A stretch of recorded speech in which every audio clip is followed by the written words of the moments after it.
자, 우리 함께 읽을 말씀은 18절, 19절 두 절 말씀을 함께 소리내서 합독하시겠습니다. 자, 18절, 19절 요한복음 17장 18절, 19절 시작. 아버지께서 나를 세상에 보내신 것 같이 나도 그들을 세상에 보내었고 또 그들을 위하여 내가 나를 거룩하게 하오니 이는 그들도 진리로 거룩함을 얻게 하려 함이니이다. 아멘. 19절 한 절만 암송 말씀입니다. 시작. 또 그들을 위하여 내가 나를 거룩하게 하오니 이는 그들도 진리로 거룩함을 얻게 하려 함이니이다. 아멘. 할렐루야. 예, 할렐루야. 예, 여러분 기도해 주셔서 여름 휴가를 조금 지난주에 땡겨서 다녀왔는데 참 너무 좋은 시간이었습니다. 아이들하고 자녀들하고 우리 온 가족이 처음으로 이렇게 한번 좋은 시간을 가졌는데 참 좋았습니다. 우리 또 재단 지켜주신 우리 전도사님, 또 우리 기도에 동지되시는 여러분들께 감사드리고 또 후반전 열심히 달려가도록 하겠습니다. 오늘 우리가 읽은 요한복음 17장의 내용 말씀은 예수님의 기도 내용입니다. 예수님께서 기도하시는 기도의 내용들. 예수님도 하나님의 아들이시며 또 곧 하나님과 동등된 분이다. 우리가 이렇게 고백을 하고 또 예수님이 실제적으로 그런 분이시지만 이 땅에 육신의 몸을 입고 오셔서 구원의 역사 사역을 감당하실 때는 하나님 앞에 기도하는 모습 여러 곳에서 봅니다. 그런데 그 예수님께서 밤을 새도록 기도하시고 또 어떨 때는 절박한 마음속에 기도하시고 이제 그런 여러 가지 상황들 또 사람들에게 많은 역사를 베푸시고 난 다음에 따로 떨어지셔서 혼자서 기도하시는 모습 이런 여러 가지 모습을 여러 번의 상황의 모습을 보는데 오늘은 특별히 그 예수님의 기도의 내용들이 좀 자세하게 기록된 내용들을 오늘 본문에서 볼 수가 있습니다. 자, 그런데 오늘 그 예수님의 기도문을 보면 조금 우리가 특이한 점을 발견할 수가 있어요. 오늘 이 말씀을 좀 우리가 잘 듣고 또 이 말씀 속에서 그래서 오늘 우리가 암송하는 19절의 말씀들이 기도, 주님 하나님 앞에 기도로 올려지고 있구나 하는 것을 또 우리가 깨닫게 되는데요. 예수님께서 특별히 제자들을 위해서 기도하십니다. 제자들을 위해서 기도하실 때 처음 하신 말씀이 뭐냐면 아버지요 제자들은 아버지의 것입니다. 이렇게 기도를 하세요. 네? 그리고 이어서 뭐라고 기도를 하냐면 그들이 아버지의 말씀을 지켰습니다. 이렇게 기도합니다.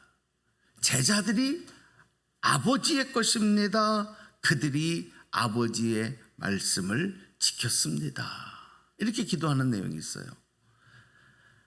그러니까 원어에도 성경 원어에도 헬라어 성경 원어에도 보면 그 예수님의 기도가 완료형이에요.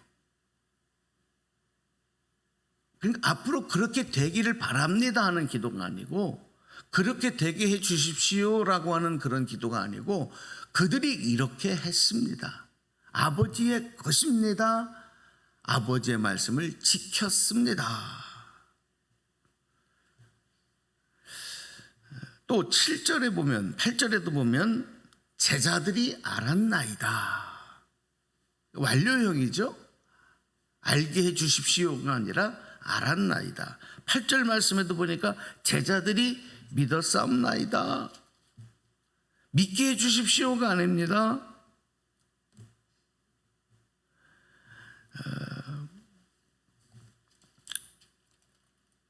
그런데 예수님의 기도가 왜 특이하냐 하면, 예수님은 지금 이렇게 기도하고 계시지만 우리는 이제 이렇게 기도하시고 난 그 뒤에 제자들의 모습, 제자들의 어떤 반응들, 신앙적인 결단들, 이런 걸 우리는 알잖아요. 그러니까 예수님의 지금의 이 기도가 조금 이렇게 기도하셨는데, 그러면 그런 제자들이 어떻게 됐어? 그 제자들이 예수님 십자가에 달리시기 전에 잡히셨을 때 나 예수님 배신하고 도망하고 숨어버리고, 또 예수님 부활하시고 난 다음에도 부활하신 예수님을 만나고 처음에는 믿지 못하고 그런 제자들이었어요. 그런데 예수님께서 어떻게 제자들을 향해서 기도할 때 앞으로 제자들이 그렇게 될 걸 모르시고 그렇게 기도하셨을까? 이런 의문이 생기게 되는 겁니다.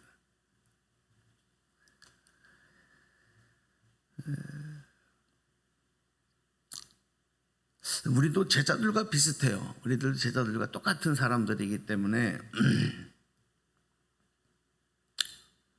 앞으로 어떻게 바뀔 줄 몰라요. 지금은 그런데, 지금은 우리도 하나님의 것입니다, 하나님을 믿습니다, 그렇게 했습니다, 우리가 주님을 믿었습니다. 지금은 그런데 앞으로 우리도 어떻게 될지 모른단 말이에요. 제자들이 그랬던 것처럼 시험에 들 수도 있고, 예수님을 모른다고 부인할 수도 있고, 또 주님을 배신할 수도 있고, 또 어떤 사람들은 이단에 빠져버리는 사람도 있어요. 그 진리에서부터 멀어지는 사람도 있어요. 그런데 여러분, 지금의 믿음이 가짜 믿음이기 때문이 아닙니다. 진짜 지금 믿고 있어요. 진짜 하나님의 것이에요, 지금은. 그런데 이후에 어떻게 될지 모른다. 왜냐? 우리가 연약하기 때문에. 연약하기 때문에. 여러분, 우리가 살아보면 알지만 우리들의 삶에 내가 스스로 통제할 수 없는 그런 일들이 많이 있습니다. 내가 내 힘으로, 내 능력으로 좌지우지할 수 없는 일들, 그냥 그렇게 되도록 따라갈 수밖에 없는 이런 상황, 형편들이 많아요. 왜? 우리가 어떤 강력한, 앞으로에 일어나는 모든 일도 통제할 수 있는 능력이 우리에게는 없기 때문에, 연약함 때문에 그래요. 그래서 영적으로도 믿음으로도 마찬가지라니까요. 예전에 제가 여호와 증인인 사람하고 오랫동안 한번 대화를 나눈 적이 있습니다.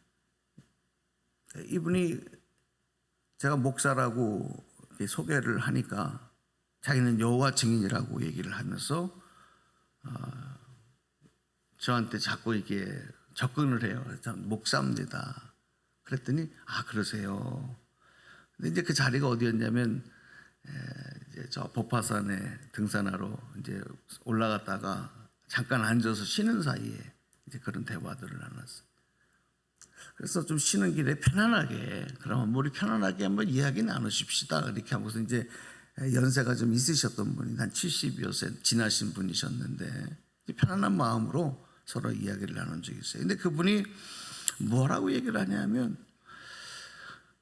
자기가 과거에는 그 여호와 증인이 되기 전에는 이름만 대면 다 하는 교회, 그 아주 유명한 목사님, 그 교회의 개척 멤버라는 거예요.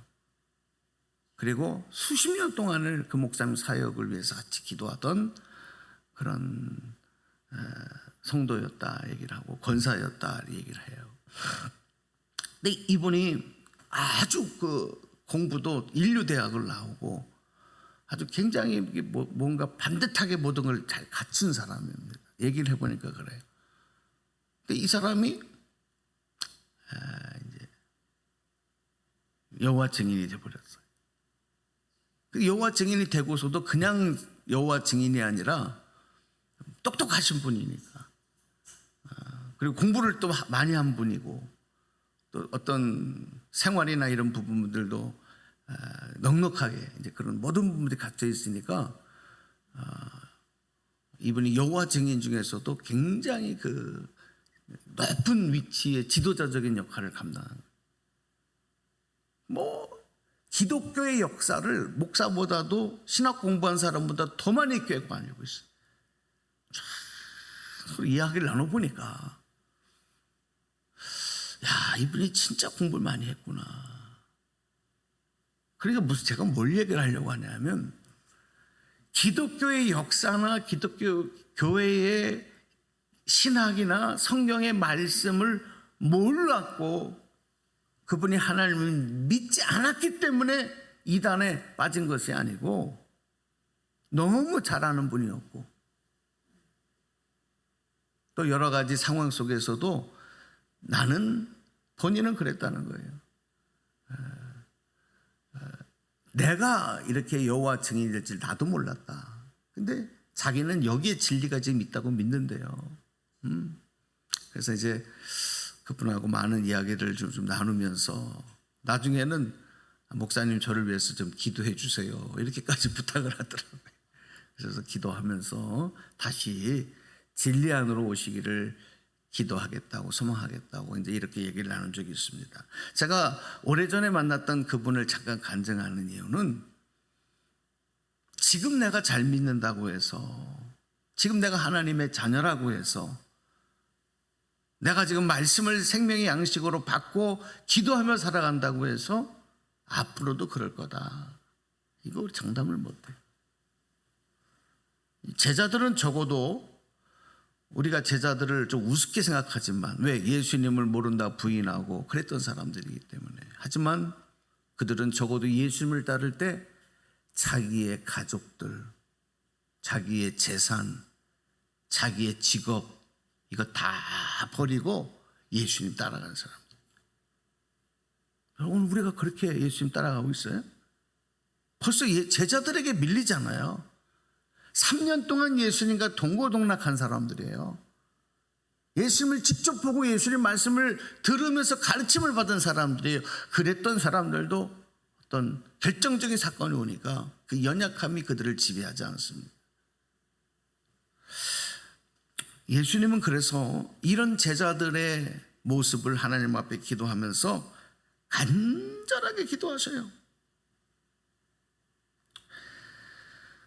그러면서 예수님께서 이 마지막 밤에 최후의 만찬 자리에서 제자들에게 뭐라고 말씀하시냐면, 너희는 나보다 더 큰 일을 할 거다. 너희는 그런 존재다. 너희는 왕 같은 제사장들이고, 너희는 세상에서 가장 사랑스러운 사람들이고, 너희의 생각보다 너희는 더 잘 살 거다, 이렇게 말씀합니다. 그런데 여러분 어떠세요? 조금 뒤면은 제자들이 예수님을 모른다고 부인할 거를 예수님이 다 아시면서도 마지막 최후의 만찬 자리에서도 제자들에게 그렇게 말씀하신다니까요.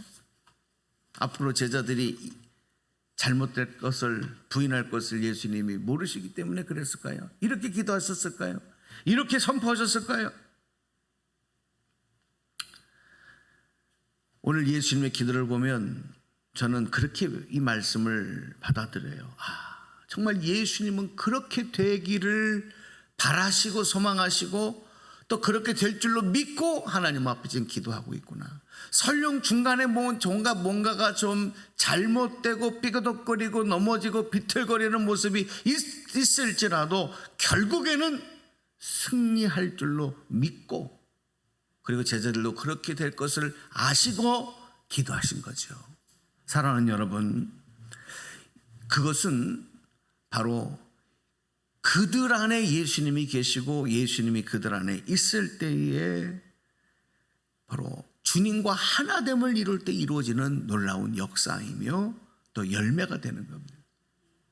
제자들이 그렇게 되는 게 아니라 그들 안에 있는 예수께서 성령으로 그렇게 되게 하신다라고 하는 그런 분명한 확신이 예수님에게는 있으셨기 때문에 오늘 이렇게 기도하시는 겁니다. 여러분, 정말 우리가 주님 안에 주님과 하나됨을 이루는 삶, 이것은 진짜 사랑하는 관계가 아니면 할 수 없어요.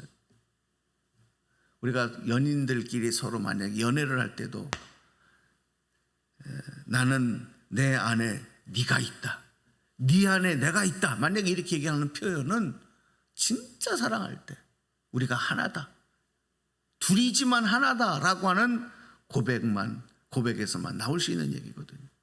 오늘 예수님과 우리의 사이가 그렇게 되기를 소망합니다. 예수님은 우리를 위해서 생명을 내어주신 분입니다. 그렇기 때문에 주님은 우리 안에 계시고 제자들 안에 계시고 또 제자들이 주님 안에 있을 때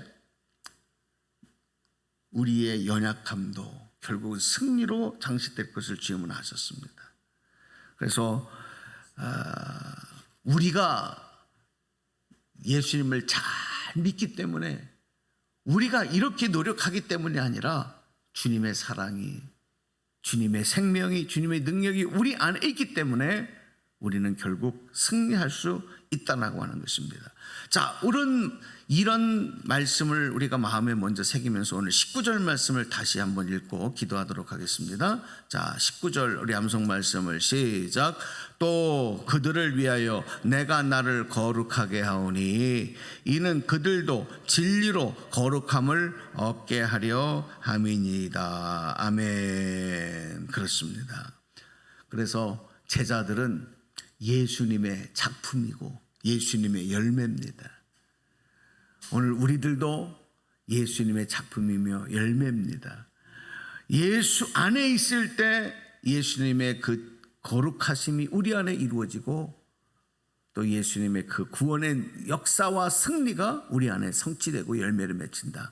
이 말씀 꼭 붙잡으시고 여러분, 예수님 때문에 하나님 자녀된 그 감사를 가지고 또 이 한 달 동안 말씀 붙잡고 아름다운 열매를 맺어가면서 주님께 기쁨 되어지는 저와 여러분 다 되시기를 주님의 이름으로